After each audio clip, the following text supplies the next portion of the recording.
वैसे तो भारत ने पाकिस्तान को जंग के मैदान में हर बार धूल चटाई है, लेकिन पिछले साल पहलगाम में टूरिस्टों पर हुए आतंकी हमलों के बाद भारत ने ऑपरेशन सिंदूर के जरिए पाकिस्तान में स्थित कई आतंकी ठिकानों और कई पाकिस्तानी एयरबेस को तबाह कर दिया था।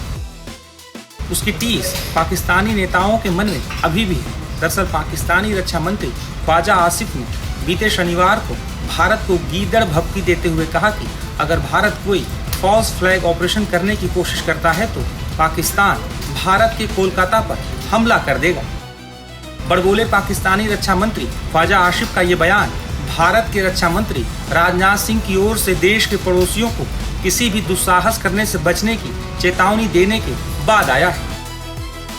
दरअसल रक्षा मंत्री राजनाथ सिंह ने बीते 2 अप्रैल को पाकिस्तान का नाम लिए बिना भारत के पड़ोसी को कड़ी चेतावनी दी थी।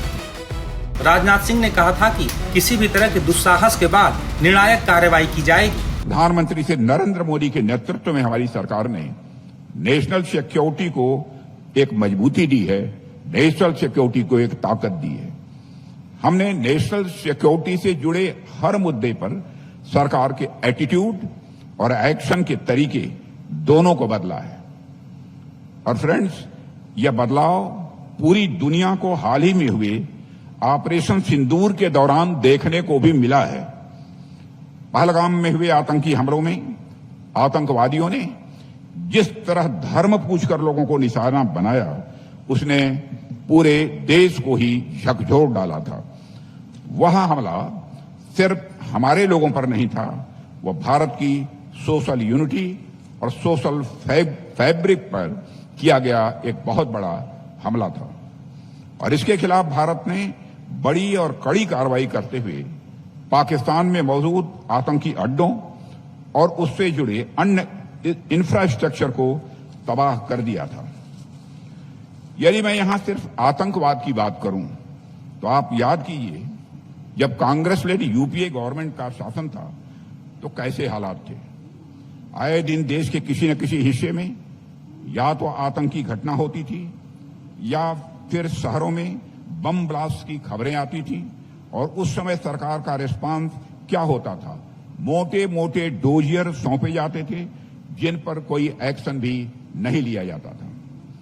जब से सेंटर में प्रधानमंत्री मोदी के नेतृत्व में एनडीए गवर्नमेंट आई है, आतंकवादी घटनाओं पर न केवल लगाम लगी है बल्कि आतंकवाद के खिलाफ हमने डिसाइसिव एक्शंस भी लिए हैं।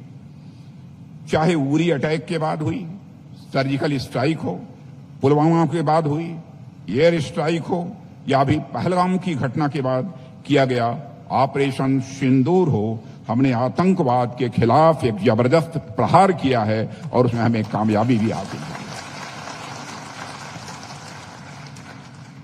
साथियों, आज का भारत आतंकवाद के खिलाफ जीरो टॉलरेंस रखता है। वह इसके खिलाफ सरहद के इस पार और जरूरत पड़ी तो सरहद के उस पार भी वो अपनी कार्रवाई करने में पीछे नहीं रहता। साथियों, पहलगाम में हुई आतंकी घटना के बाद भारतीय सैनिकों ने ऑपरेशन सिंदूर के दौरान पाकिस्तान को महज 22 मिनट्स में ही घुटनों पर लाकर खड़ा कर दिया था। और भारतीय मिलिट्री हिस्ट्री में आतंकवाद के खिलाफ किया गया अब तक का यह सबसे बड़ा ऑपरेशन था। और मैं आपको यह बतलाना चाहता हूं कि यह ऑपरेशन अभी बंद नहीं हुआ है। यदि किसी प्रकार की नापाक हरकत पाकिस्तान की तरफ से हुई तो हमारे सैनिक उसका मुंहतोड़ जवाब देंगे, जिसे वह कभी भूल नहीं पाएंगे।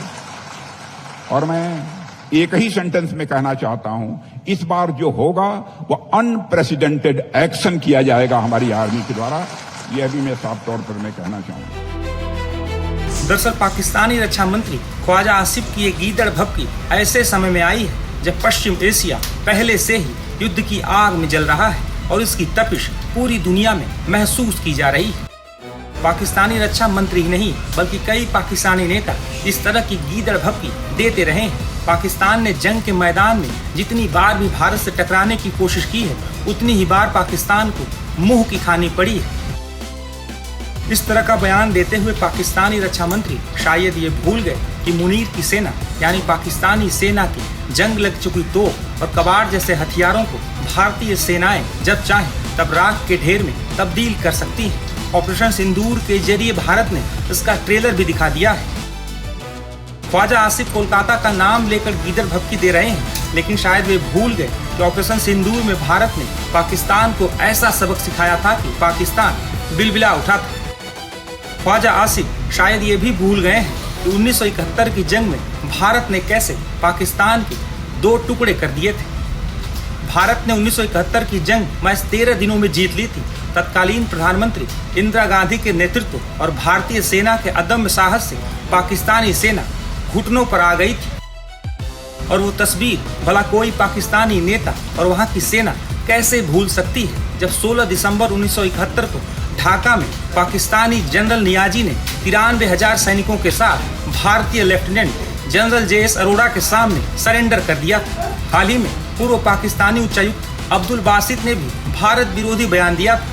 बड़बोले बासित ने कहा था कि अगर अमेरिका पाकिस्तान पर हमला करता है तो हम अमेरिका तक नहीं पहुंच सकते, क्योंकि वह हमारे न्यूक्लियर रेंज में नहीं है। ऐसे में हमारा क्या विकल्प होगा? भारत बाद में जो होगा देख लेंगे।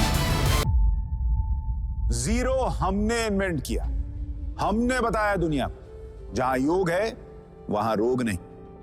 सबसे पुरानी सभ्यता है हमारी। गुलामी से तो और देश भी लड़े भाई, पर आजादी के लिए अहिंसा का रास्ता बस हमारा था। अपने पसीने से जमीन सींचता किसान और घर में घुसकर मारने वाले जवान, बस इसी मिट्टी ने जने। इसके हाथ ने जब थामा जज्बा तो इतिहास रचे।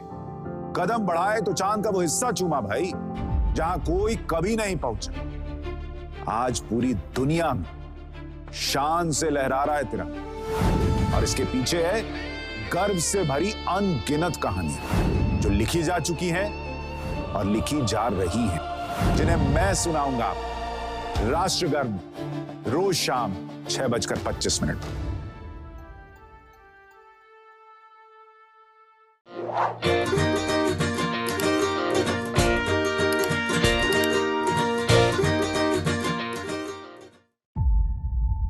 जीरो हमने इन्वेंट किया, हमने बताया दुनिया को, जहां योग है वहां रोग नहीं। सबसे पुरानी सभ्यता है हमारी। गुलामी से तो और देश भी लड़े भाई, पर आजादी के लिए अहिंसा का रास्ता बस हमारा था। अपने पसीने से जमीन सींचता किसान और घर में घुसकर मारने वाले जवान, बस इसी मिट्टी ने जने। इसके हाथ ने जब थामा जज्बा तो इतिहास रचे।